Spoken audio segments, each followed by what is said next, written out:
جب تک تقدیر کی چکی نہیں گھومتی، تقدیر کا پانسا نہیں گھومتا، لوگوں کی قسمتیں نہیں بدلتی ہیں. بڑے بڑے ذہین لوگ کھانے کو روٹی نہیں ہے، اور ایک نمبر کے احمق اور بیوقوف، ان کے پاس نوٹ گننے کی فرصت نہیں ہے. موٹیویشنل اسپیکر جو آپ کو بتا رہے ہوتے ہیں نا، جنہوں نے اتنا پیسہ کمایا، ایکچولی یوں، ان کو بتاؤ ساتھ وہ آدمی جو کامیاب ہوئے نا ان اسکلز کی بیس پہ. تو میں ایک کتاب لکھ رہا ہوں جس میں 7 لاکھ ایسے آدمی ڈالوں گا جن میں یہ اسکلز ان سے بھی زیادہ تھیں، مگر وہ فٹ پاتھوں پہ مرے ہیں بیچارے. ہوتا ہے نا 7، ابھی میرے پاس پڑھی ہوئی ہے کتاب، وہ 7 کامیاب آدمی، وہ کیا ہے، کامیاب لوگوں کی 7 علامتیں. تو جب تک اللہ کی چاہت نہیں ہوتی، آپ کے قسمت کا پانسا نہیں گھومتا، آپ سارا دن بیٹھ کے مکھیاں مارتے رہتے. وہ ایک آدمی اونٹ پہ جا رہا تھا، بہت مالدار آدمی، بزنس تھا اس کا. ایک چاول کا بورا یہاں رکھا ہوا ہے، ایک چاول کا بورا یہاں رکھا ہوا ہے، چاول کا بورا یہاں رکھا ہوا ہے، اور ایک بیلنس برابر کرنے کے لیے بجری کا بورا رکھا ہوا ہے یہاں پہ. بھائی 2 چاول کی بوریاں ادھر اونٹ کے، اور بیلنس برابر کرنے کے لیے 2 بجری کی بوریاں ادھر. راستے میں کسی نے لفٹ مانگی، مجھے بھی اونٹ پہ پہنچا دو، بیٹھ آجا بھائی، بیٹھ جا. اونٹ کے مالک بڑا کروڑ پتی تھا، اس نے پوچھا کہاں جا رہے ہو، کیا کر رہے ہو؟ پھر اس نے کہا یار یہ تم نے ریت کی بوریاں کیوں رکھی؟ اس نے کہا بیلنس برابر کرنے کے لیے. کیا کرنے کے لیے؟ اس نے کہا اللہ کے بندے، اونٹ کو ڈبل ٹینشن میں ڈالا ہوا ہے تو نے، تو ایسا کر چاول کی 2 بوریاں ادھر ہیں تو ایک ادھر کر دے اور ایک ادھر. اونٹ کا ویٹ بھی آدھا ہو جائے گا، وزن بھی، اونٹ کی سپیڈ بھی تیز ہو جائے گی، تھکاوٹ بھی کم ہوگی. اس نے کہا یار یہ تو بڑی اتنی سینس کی بات ہے، ادھر تو میری کروڑ پتی آدمی ہے مگر اتنی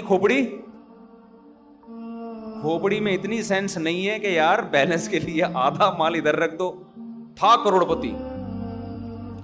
اس نے کہا یار بندہ بہت لاجیکل بات کرتا ہے، تو ٹھیک ہے پھر ایسے ہی کرتے ہیں، ایک بوری ادھر اور ایک بوری ادھر.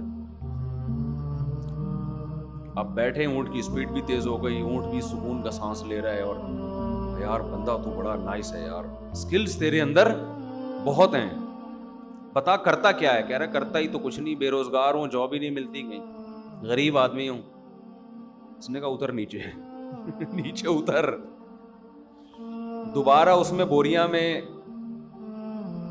وہ جو بوری تھی نا اس میں ریت بھری، اور چاول کی ایک بوری کو دوبارہ ادھر کیا، اور پھر 2 بوریاں ریت کی ادھر کی، اور کہا اگر تیرے اندر اتنی ذہانت ہے اور اتنا عقل مند ہے تو غریب کیوں ہے بھائی؟ تو میں اگر تیرے مشوروں پر عمل کروں گا تو میں بھی کیا ہو جاؤں گا؟ اس سے اچھا میں وہ بیوقوف صحیح ہوں، الٹے پلٹی زندگی گزر رہی ہے لیکن پیسہ تو ہے نا میرے پاس.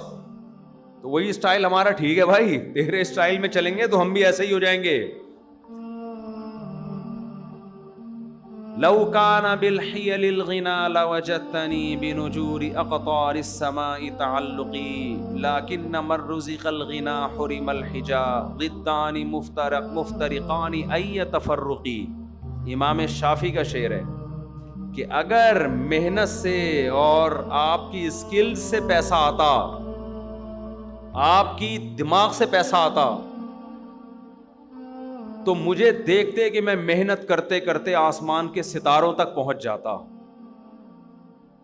لیکن ہم دیکھتے ہیں مر رزق الحجا حرم الغنا. اکثر یہ قاعدہ کلیہ نہیں ہے، مالدار لوگ پریشان ہو گئے ہمیں بیوقوف کہہ رہے ہیں، اکثر، ہمیشہ ایسا نہیں ہوتا. کہتے ہیں جس کو عقل دی گئی اس سے پیسہ چھین لیا گیا. ضدانی مفترقانی ای تفرقی. ایک دوسرے کے لگتا ہے اپوزٹ ہے، یہ کبھی بھی جمع نہیں. یہ شاعر تو ظاہر تھوڑا مبالغہ کرتے ہیں، ورنہ بڑے مالدار عقل مند صحابہ کے پاس بھی پیسہ تھا. حضرت عثمان تو بڑے ذہین تھے اور پیسے والے بھی تھے. یہ سمجھانے کے لیے. اور آگے کہتے ہیں کہ محنت پہ بھی ضروری نہیں ہے کہ نتیجہ مرتب ہو. اذا رأيت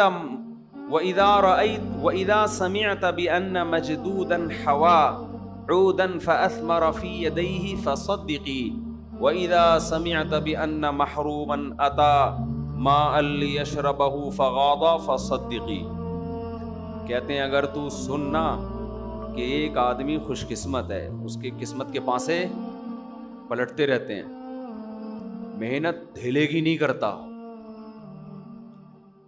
ایک دن اس نے ایک شاخ کو اپنے ہاتھ میں پکڑا، زمین میں دفن نہیں کیا، شاخ کو ہاتھ میں پکڑا، وہیں اس نے پھل دینا شروع کر دیا۔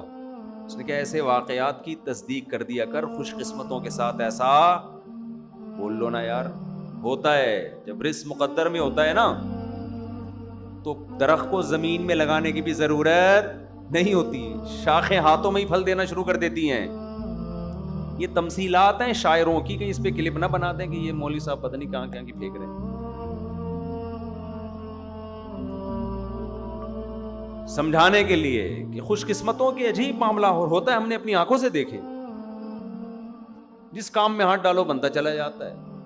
اور آگے کہتے ہیں وَإِذَا سَمِعْتَ بِأَنَّ مَحْرُومًا أَتَى، اگر پتہ چل جائے تجھے کہ کوئی محروم آدمی جس کو اللہ رزق نہیں دینا چاہتا، محروم رکھنا چاہتا ہے، رپورٹ سے پتہ چل رہا ہے، اس کے حالات سے پتہ چل رہا ہے، وہ تجھے کسی نے بتایا کہ اس کو دور کنواں بھرا ہوا نظر آیا پانی سے، اس نے کہا چلو رزق نہیں مل رہا، پانی تو ملے گا نا، اور پانی بھی کس میں ہے؟ کنویں میں، اور کنواں بھی کیا ہے؟ لبالب بھرا ہوا، پانی تو ملے گا نا۔ وہ چلتا ہوا پانی کے پاس آیا، پانی نے جیسے ہی اس کو دیکھا ڈڑپ نیچے چلا گیا پانی، بولے تجھے نہیں، تو نہیں پیے گا۔ تو شاعر نے کہا اس کی بھی تصدیق کر دیا کر، ایسا ہوتا ہے۔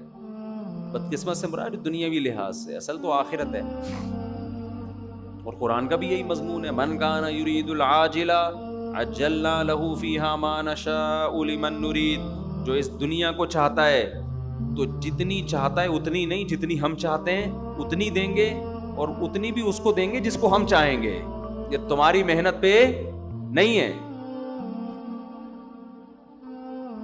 تو اس لیے تقدیر پہ تمیز سے آرام سے صبر کر کے بیٹھ جاؤ۔